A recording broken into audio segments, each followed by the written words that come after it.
دیگر معجزه‌ای که از پیامبرمان با وجود آمده است، این به همه ما و شما معلوم و معروف که این معراج پیامبرمان هست که الله میرمان در قرآن سبحان الذی اسری بعبده لیلا من المسجد الحرام الى المسجد الاقصی آیت قرآن داریم که این معراج هم که پیامبرمان با جسدش با دعوت مخصوص الهی نزد الله ذوالجلال رفت، این هم یکی از معجزه هایی که الله مهربان برای پیامبرمان داد. دیگر معجزه ای که از پیغمبرمان هست برادران و خواهران عزیز، این شنیدن عذاب قبر هست. یعنی ما حدیثی مشهور داریم از جناب ابن عباس که می گفت مر بقبرین و هما یعذبان و ما یعذبان فی کبیر بل انه کبیر اما احدهما فکان یمشی بالنمیمه و اما الاخر فکان لا یستطیر من بولی. این حدیث متفق علیه است. بار پیامبرمان به نزد دو قبر گذشت و در حال حضرت آگاه کرد اطرافکی این دو قبر در عذابند. معجزه دیگری پیامبرمان برادران عزیز راحت و عذاب قبر میفهمید، راحت و قبر عذاب میدید. باز میگویم که این کار فقط خاص پیغمبرمان هست. این برای دیگر نفرها این معجزه ها این قدرت داده نشده است.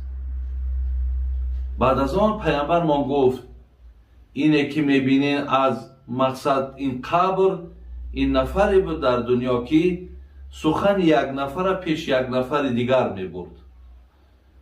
خلاص در بین سخن چین بود، سخن بر بود که اینم خیلی البته عادتی بد و بسیار یک کار زشتی هست. ما در حدیث از پیغمبرمان داریم که حضرت گفتن اتدرون ما العزه، گفتن گزیدن میدونین چی است؟ گزیدن یکسی به دندانت وقتی میگزی اصلا گزیدن همین را میگن. وقتی پیامبر گفت میدونین گزیدن چی است؟ اصحابش گفتن الله و رسول اعلم، خدا و پیامبرش میداند، ما نمیدانیم گزیدن چی است.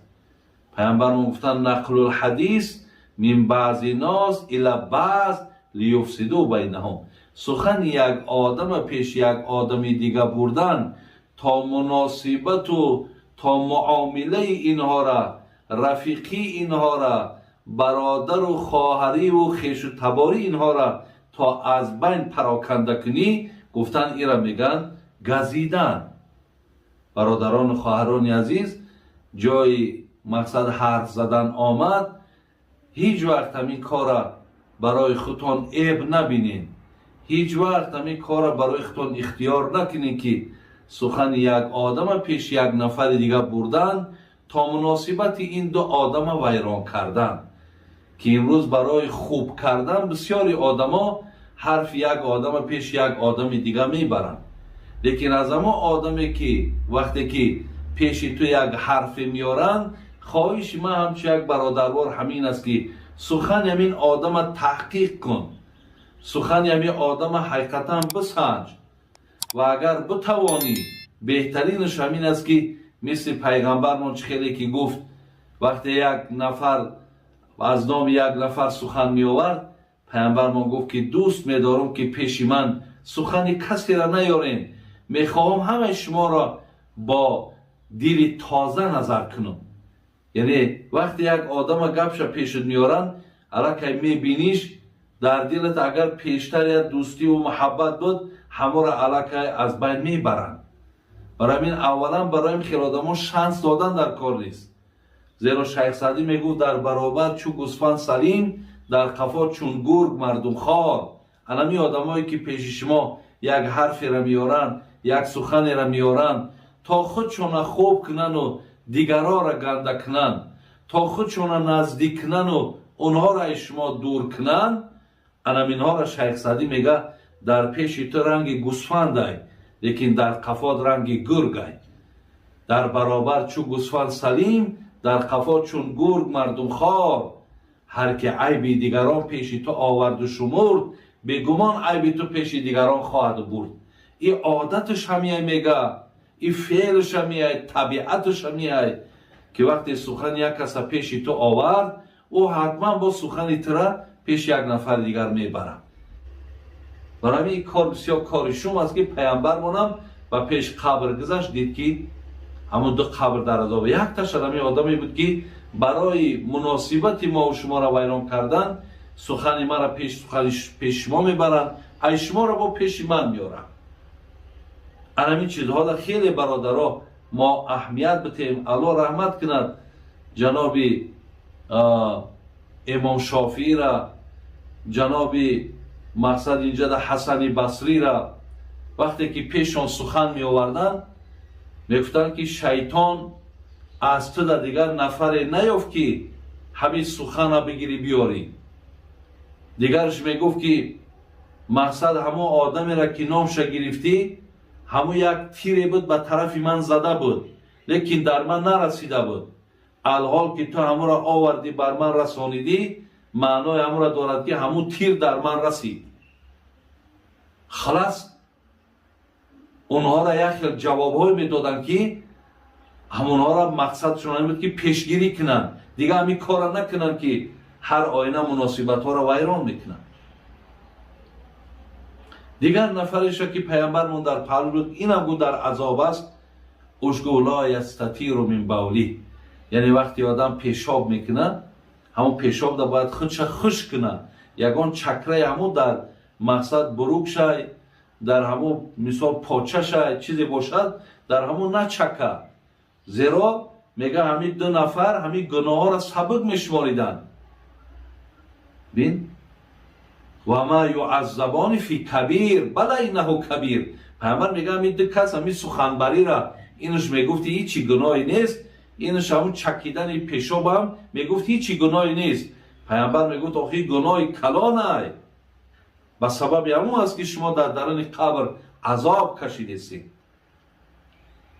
حضرت گرفت یک نوده تر از خرما را گرفت شکست، بالای هر دوش در غوتاند و گفت تا وقتی اینها مقصد تر و تازه هن، در حق صاحبای قبر تخفیف عذاب قبر میشه، تسبیح میگن.